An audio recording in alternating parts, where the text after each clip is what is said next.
hard for me to imagine home studios being better than this one or Gray Box. You guys, like, it's hard to even call them like home studios. Am I right? Like, this is, so Aaron, who, this is his house. He actually designed the whole, he's a contractor and literally designed the whole house and built the whole house.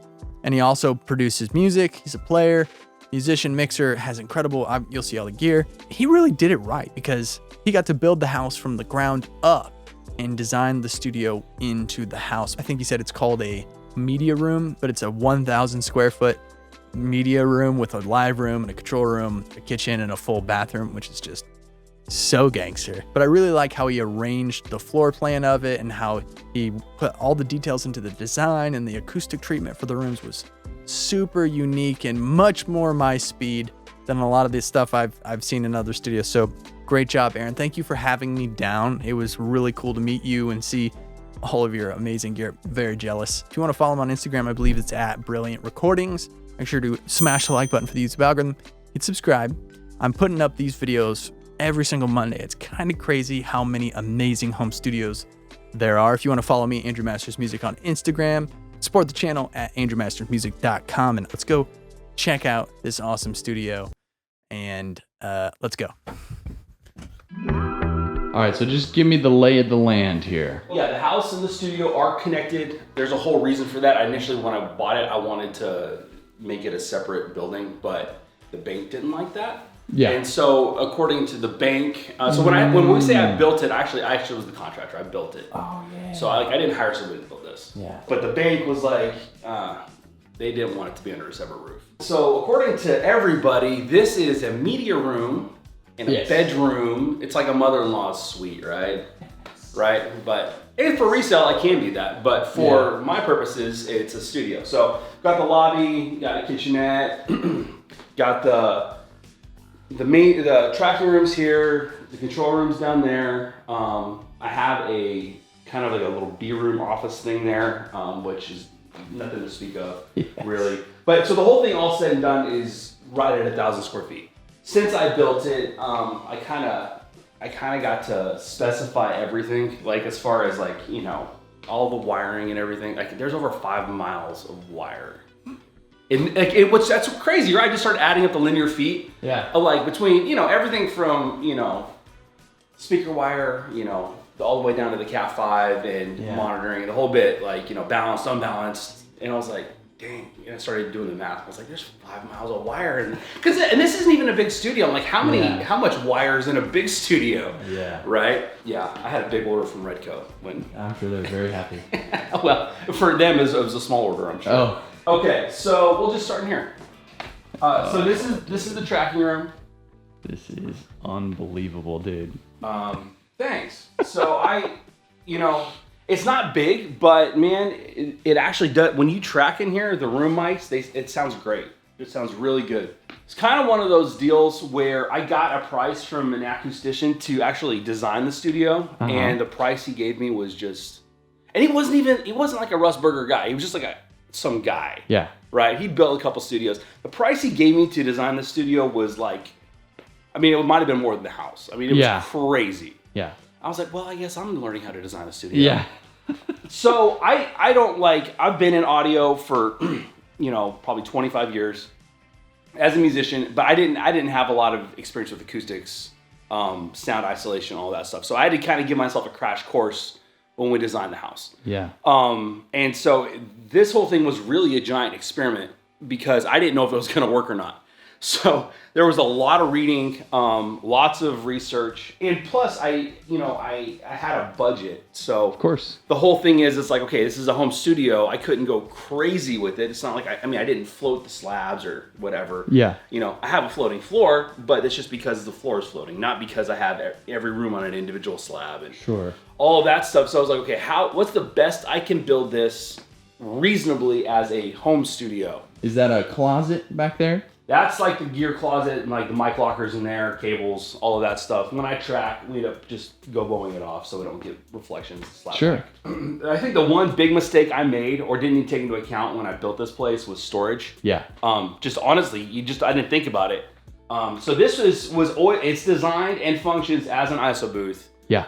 But really, I have 3 drum kits in there and pedal boards and all the other gear. Yeah. This is not the main kit, but this is a 63 Slingerland. And so what's awesome about it is, well, multiple things. You know, a lot of vintage kits, like when you mic them up, you can, depending on how you tune it and how you EQ it and compress and all that, you can make them sound modern, right? Yeah.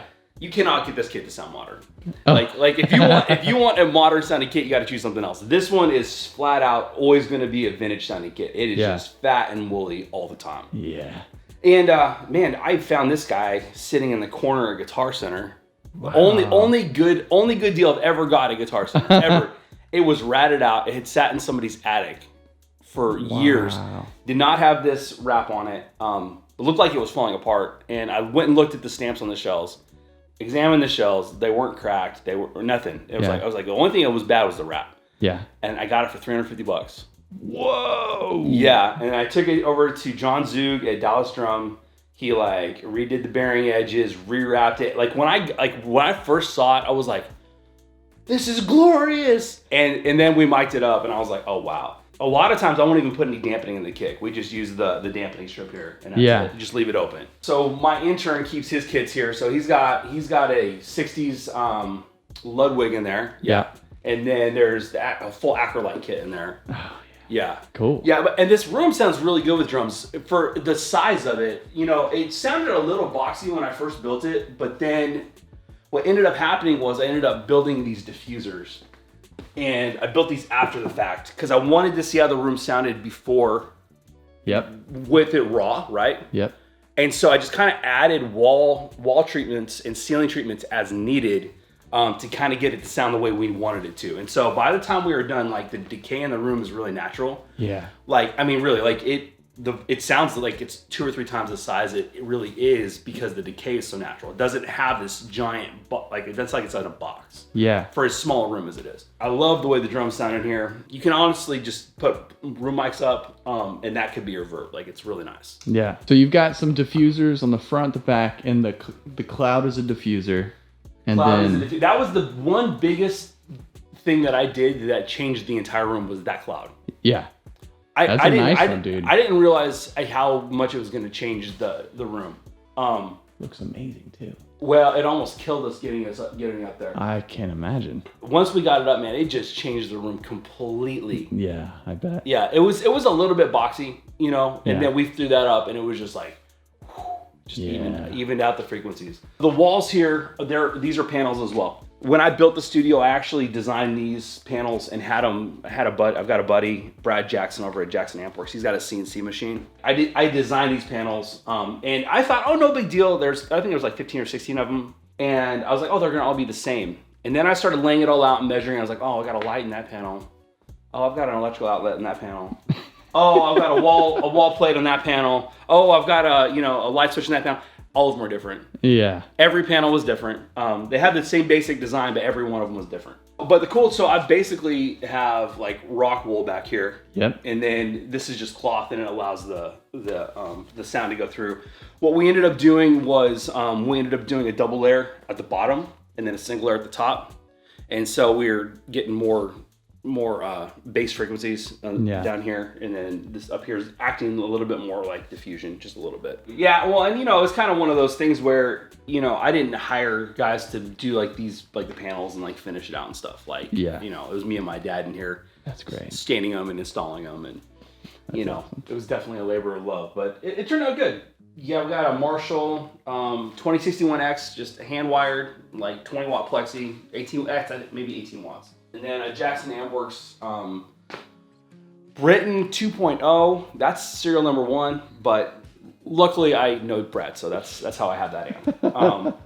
But it delivers every time, man. It's like an AC30 on steroids. It's cool. British all the way. It's beautiful. This is a Jazzmaster. This was actually a parts guitar. It did not look anything like this when I bought it. It was like a blue sparkle. But it had really, really great parts.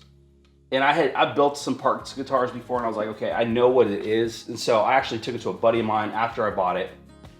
And he refinished it, reliced it, like completely went through it. His name's Mitch Waddell.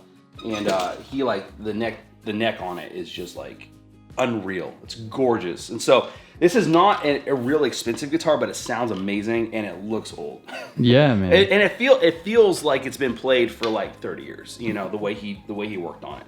So I really like this guitar. I love a good Jazzmaster. Yeah. Well, they're versatile. It's like you can be bluesy, you can be really super chiming. You know, it's kind of like it's a jack of all trades, just a workhorse guitar. It can be dark if you want it to be. Yep. You know, so it's a really, really cool. This is a custom shop. This is actually number one. This is the number one. Really? Yeah. So if I had to pick any guitar out of here, if it was on fire and leave, it'd be this Telly. Wow. So it's a custom shop, but it was put together by a master builder. And so Paul Waller put this guitar together. And I don't know, like from the second I picked this guitar up, I played a lot of guitars in my life. Yeah. And there's just something about this one. And anybody that's a player that picks this guitar up, they're like, wow. Yeah. There's some resonance, like it just has this acoustical resonance that like, it doesn't matter if it's plugged in or not, you know it's a good guitar. Yeah. It plays great, but like, it's just kind of the way it speaks to you. So it's the one. So it's the Desert Island guitar. If I had to leave with any guitar in this whole place, it'd be this one. Obviously, this is kind of dorky stuff, but you have like the full-on panels over here. Speakers, cues. All of that. So, I mean, even USBs to like connect. So the whole goal was somebody could set up a key station here, have the computer in there, have the keyboard in here, or monitors or whatever, and be able to like control everything from in here if they needed to. Speaker lines, headphones, cue sends if you need it. So we've got wall panels all over, and they're all custom made by Redco. So you know, you just put it together. That's great. On their little chart, and they send them to you, put together, labeled, all pretty. So that's a big thing is the pre-wire. So knowing you have to have a plan. Yeah. So like literally, everything was pre-wired in the wall before the sheetrock even went up. Yeah. Or the insulation went up. Like right. You know, just hanging out of the walls. Yeah, there was a couple solid days of just running wire in here. Yeah. And then you're trying to run the wires around the lights so that they're not too close to ballast, so you don't get hums, and you're not trying to cross certain wires over certain things. So you're like really, there was a lot of trying to get the runs right to where you're eliminating hums. Because once it's installed, that's it. Like I'm like, well, that channel's got a hum in it. Luckily we didn't end up with any of that, but it's not like you're gonna get rid of it. It's like I'm not gonna reroute that one channel or whatever. So there's a lot of thought when you kind of do that pre-wire. So got a panel in there, in here. I even put panels in the lobby in like the B room. And so the whole thought is if you did a writing session in the lobby or whatever. Oh, cool. You could, just throw a stereo mic up or whatever and just track it in here. Or just put a mic out there, leave the doors open. Either way. Well, and so we've done that. Yeah. So we actually did that for a drum session where we kind of wanted a slap. And so we threw a mic back in the corner and we just kind of moved it around until we found like the right slap. Yeah. And just kind of left the doors open. That's so fun. Yeah. And then you guys have these. Are these the Behringers? Yep. P16s is what they call them. Yep. They're actually great. For the money, you actually can't beat them. The only thing I wish they had was a talkback on it. That's like that's the one thing, right? So you wish you had a talk. But so my way around that is I'll run 57s to the band, and we have like either a switch like on like in between the 57 and the line, or I've got a couple rolls push button talk, where it turns it on and off. Cool. So I just kind of route those into just one common channel where everybody can talk to each other. But when they turn it off, it just mutes the mic. So that's kind of my workaround. That's my only complaint about them. They sound great. They pull up every time. Yeah, I like them a lot. They're good. Okay, so 414, these aren't set right now. So this is not typically how I would set these mics completely. Like I would like to spread them out, measure them, get the phase, all that good stuff. Kick, we have a 91A on the inside. Yeah. Got a 4047 on the outside, Audio-Technica 4047. Oh, nice. It's a FET. Do you know anything about those? I haven't used that particular model from them. No. Okay. So I guess I'll just tell everybody now. That's like the secret weapon, man. Not on just kick, but like acoustic guitar. Oh, cool. No, seriously. I'm 4047. Yeah, I'm making eye contact with you right now because it's important. And now everybody's gonna watch the video and be like, okay, we need to find out about that. No, it's an Audio-Technica 4047. I have a pair of them, and I got turned on to these by an engineer that's been around forever named Randy Adams. and he always used them on his outside kick. And then after I get into it, I realize, everybody used to use a Neumann, FET 47 on the outside, and this is probably Audio-Technica's take on that. And I'm sure it is. They sound great.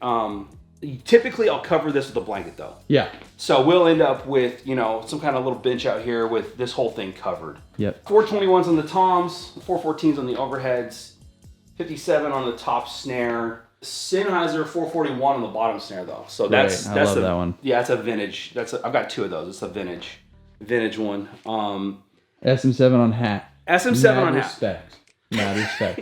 I constantly tell people to use SM7 on hats. They sound so great on cymbals, or specifically for hi-hats. Well, because you take something that can be brittle, brash, and like tiny, ticky sounding, right? Yeah. And it's like, it gives us some beef. And then this is a Heil PR40. And typically what's funny is we just end up like kind of right here, like, kick, snare. Oh, okay. And this ends up being, we just compress the heck out of it. Yep. And you just blend it into taste, right? And so like, you're not like sitting there using this as a main mic. Is that a front address? It is a front address. Okay. It's a front address. Sweet.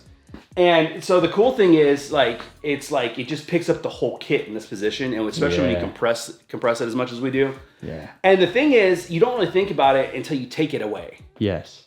You take it out and you're like, oh, I missed that. And then you put it back, it's like, okay, it feels better. Yeah. And it's like almost an intangible, right? So anyway, that's a cool thing. A Heil PR40. PR40, cool. So this is along the veins of the SM7 or RE20. Okay. Yep. So it's just a dynamic mic. Sweet. And then rooms right now we're using these fat heads, and they're not usually in this position because they're figure 8, and that's just getting a bunch of slap off the wall. So we'll usually spread them out a little further than this and change it a little bit. But yeah, the fat heads on the room. And it all depends, like things will change depending on the session. So or the drummer or the setup. So like a lot of times these will end up on overheads. Oh yeah. The 414s will end up on rooms. Yep.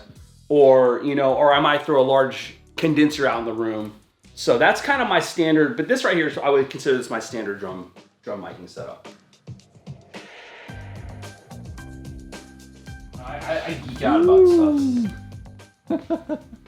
The comfort of a studio to me is number one. Okay. Because if I'm going to spend all day in a studio and my clients are going to sit around me and deal with it, like we should be comfortable. Right. You want them to want to come back.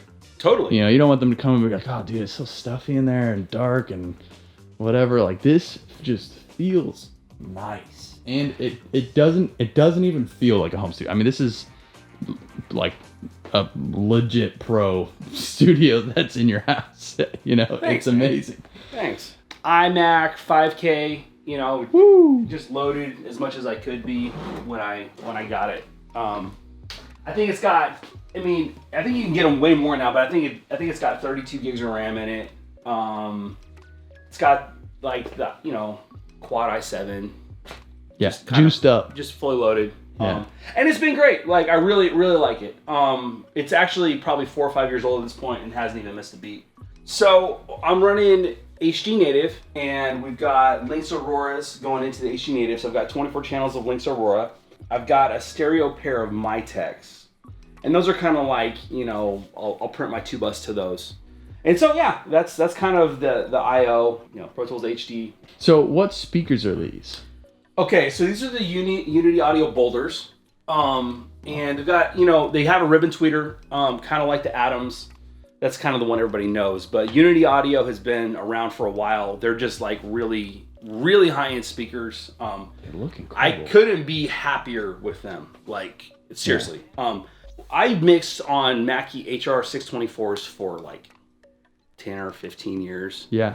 And it wasn't because they were the best speakers. It was like, that's what I learned on and my ears grew used to, and I knew the way they sounded in the room, and I had a sub with them, and I can make it work. Well, I moved into this room and they were just too small. Yeah. And it just didn't fill up the room. And I was like, I hadn't really had that issue before. So even though I'd crank it, I wanted the people on the couch to be able to feel it, right? Yeah. So I was like, okay, I started the quest for new monitors, and I'd mixed on Barefoots a decent amount, and, Focal Twins, and I wanted something with a present mid-range. So it's hard to find. Now, Focals do a great job with it, and so did the Barefoots. But I wanted something that had, like, that wasn't hyped. Like, I didn't need something that just sounded good as soon as you press play. Of course. And I'm not saying those other guys do, but these ones, they have a detail in the mid-range that I hadn't found before. Yeah. And they go low and without a sub. Yeah. Right? So that's one of the things. You can sit on this couch and, like, you can feel it. Yeah. They look like your desk is flexing with 2 big biceps. So if I could change anything though, so to give you a weakness though, if I could change anything, I just haven't gotten around to it. I need to put them on stands. I need to get them up off the desk and back probably about 6 inches to a foot. And put them on stands. And I'm going to get the sound anchors. I just haven't got around to doing it. Yeah. But that's, like, if I were to improve it at all, I would do that. So I can't speak highly enough about them. I absolutely love them. Since you're going through the Auroras, that means you're all outboard Pres. Yes. So I don't have any built-in Pres to the interface. So you got the Neve 5012, just 2 channels of kind of the Rupert Neve. Yeah. And I love them. Those are kind of like your bread and butter. Like, anything you put there is going to sound good. Drums, guitars, vocals, they sound awesome. However, I've been running drums primarily through these Warm Audio 412s. The 412s. And man, I love them. Like, I didn't know what I was going to think. I actually bought them without hearing them. I have tracked with 3124s for, 20 years. Yeah. And the API version of that. Yeah. And I think Warm addressed a lot of issues that I had with those APIs. Primarily the fact that I had to pad it and turn it all the way down. Yep. To get it to not clip on the drums, right? Yep. And they're like, well, yeah, not only can you do that, you can, like, actually, like, have an input gain and an output gain. Yeah. And you can actually saturate the pre. And so they're actually way more versatile. Now API's got a new version because I think Warm started killing them probably, where you can do the exact same thing. But man, I couldn't be happier. I actually will track the entire kit with the Warms, and, like, they sound great. So Warm is killing the game. I couldn't speak highly enough. I love those pre's. They're great. I have a Mercury M72, which is basically like a Telefunken V72 pre. All that thing is this is 1 channel tube. That's it. It's just saturated goodness. Yeah, it looks amazing. Yeah, and so vocals, kick. You put a kick through, it's just like, yeah. Or bass. Vocals, kick, or bass. Like, it's just, if you need something that's just in your face. Yeah. That is it. And then I've got 16 channels of Manley pre's in this mixer. Oh, wow. And so the Manley pre's are just, like, they sound great. They're workhorses. They sound really good on drums, believe it or not. Some of the best tom sounds I've ever gotten have been through these Manley pre's. Yeah. If I'm going to track guitars or something, I usually choose something else. But just in general, like, for, like, keys, all the auxiliary drum stuff, overheads, room mics, all that stuff. Yeah. You just really can't beat it. Bass sounds great through those pre's. Like, I didn't even know they made something like that. That's really cool. Well, so you can get this in 2 different versions. You can get it as just a mixer, or you can get it as a mixer and pre's. Okay. And nice. so this is the mixer pre combo. Sweet. Yeah, so those are the mic pre's selection. It's not a ton, but it's kind of just like, Neve API. Good colors, yeah, tube. Good options. Yeah. Well, since we're here, this is TubeTech LCA2B. 2 channels, Verimu compression, and it's got built-in limiters that I don't ever use. Yeah. That's not why you buy that. I use it primarily on vocal tracking. Acoustic guitar is just beautiful on acoustic. 1176, that's classic. It is what it is. Like, the Manley Verimu, it gets used in 2 spots. It's used in overheads or my mix bus. Oh, nice. Yeah. Have you ever mixed? I haven't tried that. No. Oh, I'm so excited now. No, you should. Like, running the entire mix, like, that's how I discovered this, was running it, the 2 mix through it. I don't even know what to say, but it's bigger and better every time. Yeah. Seriously.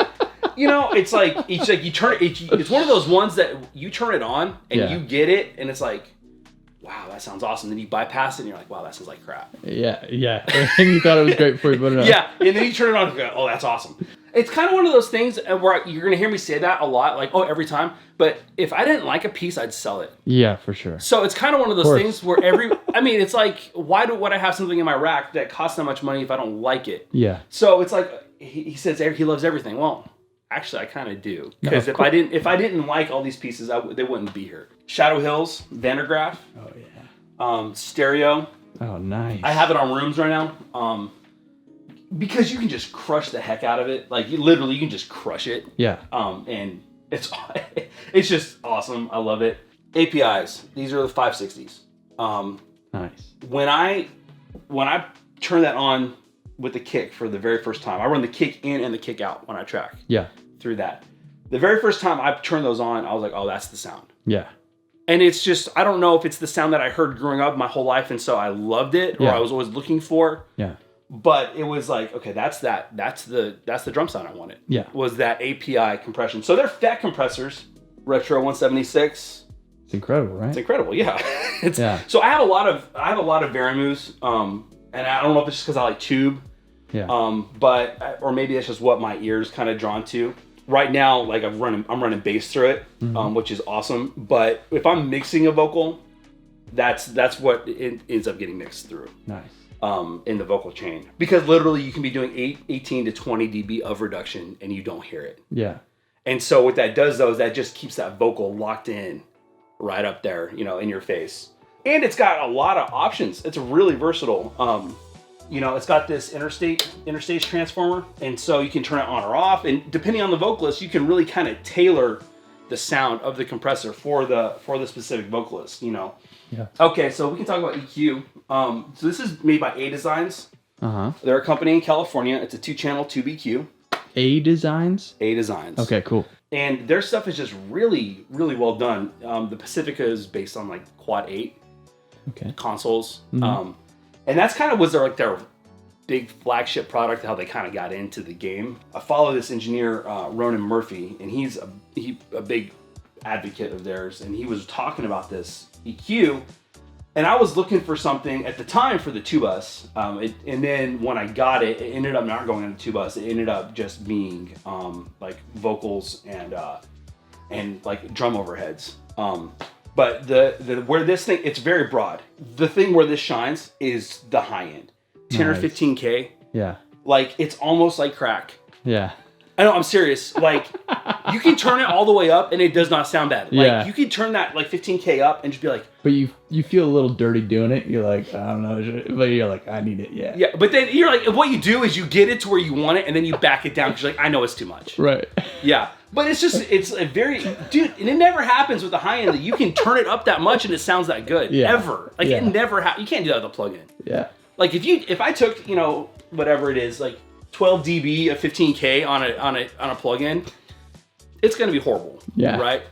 You do, especially on cymbals, right? Yeah. You do that on this, it just gets better. The high end on that is beautiful. I really, really love it. I like the choices that you have at your fingertips here at the desk. Okay. Like it's clear you put a lot of thought into what you want to have right here, and then sort of the pre's and a couple of compressors over there that you can kind of set to track, and then the kind of the ergonomics of it. Yeah, it's really good. Thanks. Yeah, well, I mean, this is the stuff you fiddle with. This is the stuff you mostly set and leave. Yeah. And so that's kind of how that ended up. What kind of desk is this?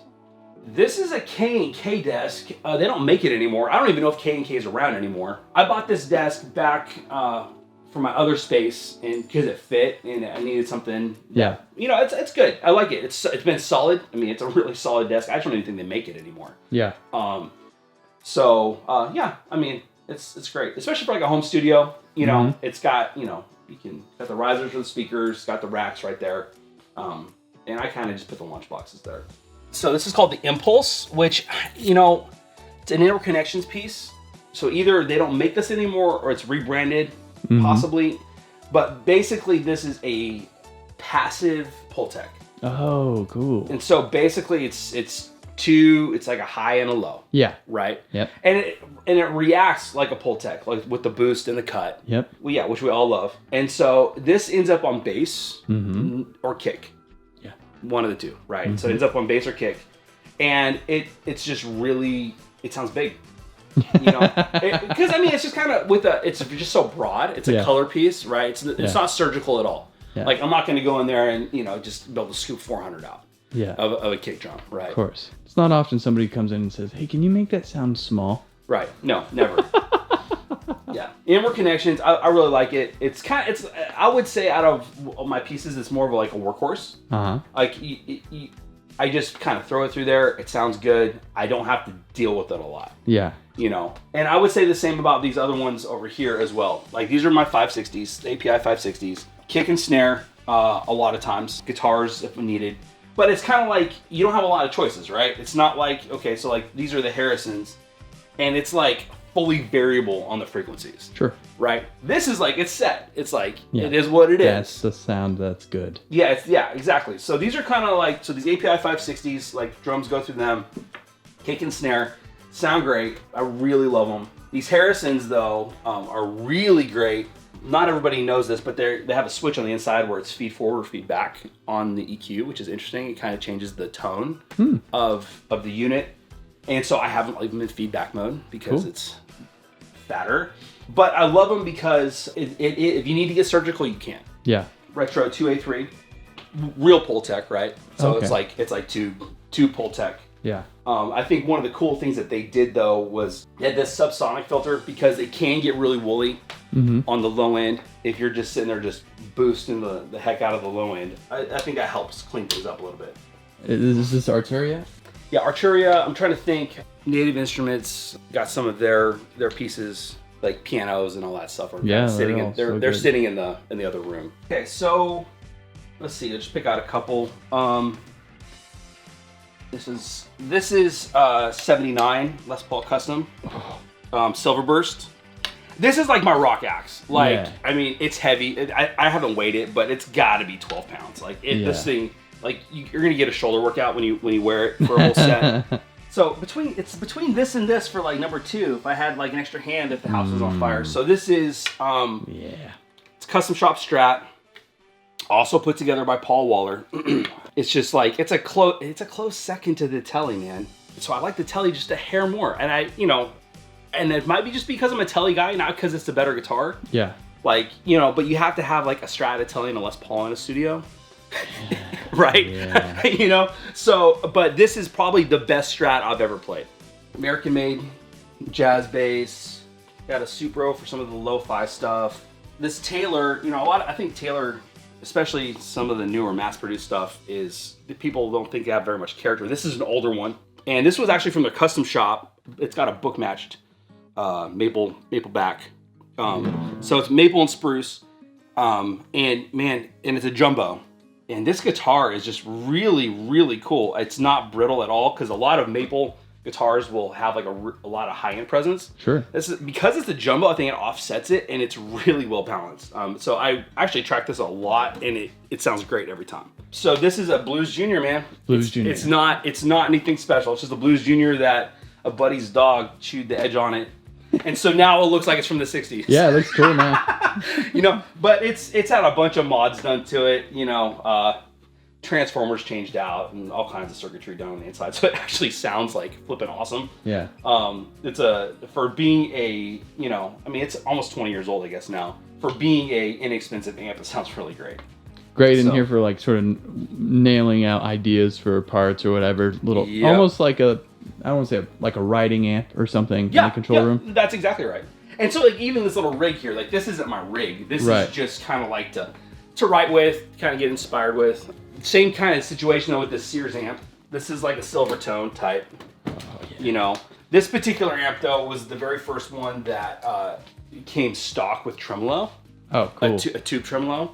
And so the trim on this amp is just killer. I have to ask about this light because this is like a old film looking light. Yeah, I could give you this whole story about how I searched high and low for that, but it came straight off of Amazon. Oh wow! I think it was like 120. I think it was like 125 bucks on Amazon. What? Really? Yeah, really. You should go buy one. Holy cow! Dude, that's so cool. Yeah, I would love to get something. I put an Edison bulb in it. Dude, that's awesome.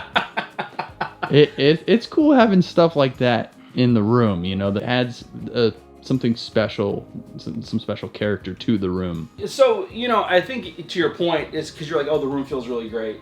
When I built it, I could have built this space a lot smaller, right? The control room. And given the tracking space a lot more room. Aside from like room dimensions and like perfect ratios and all of that stuff, I wanted a control room that was big enough for the entire band to come in here and be able to listen back. Yeah. And that was really important to me. Like, I've been in some really phenomenal spaces that had really crummy control rooms that everybody's just like shoulder to shoulder. It's like you got 20 times the amount of gear as this, right? Right. But it's just a crummy control room. And I'm like, man, like, I don't want to go back there. Like, yeah, they've got, 16 channels of vintage Neves and all this stuff. It's really, really amazing gear, but like, it's an uncomfortable place to work. Right. And so I really actually did, when I just was deciding the room dimensions, everybody thought this room was a little big, and I was like, no, it's not too big. No. I was like, this is really the bare minimum of being able to get the whole band in here. In between takes on the listen back, that is where, that's where you get inspired. Yeah. Because it sounds different in here than it does in your ears. And, Right. you're like, it sounds fine in there, and hopefully it sounds good in there, but you come in here and you're like, oh, that's what the end product's going to sound like? Yeah. Like, now I'm stoked. Yeah. And so there's so much of the session happens in here. Yes. Other than just the listening back. It's like the majority of the session. the hanging out in between the takes and For sure. Drinking coffee and laughing. That's just as important as the take. And you've got like heavy doors and like really nice flooring and everything. Thanks. Well, so the doors are all solid core doors. All of the walls, I mean, we can get into that a little bit. All the walls they're really wide. Yeah. We can take a look at it.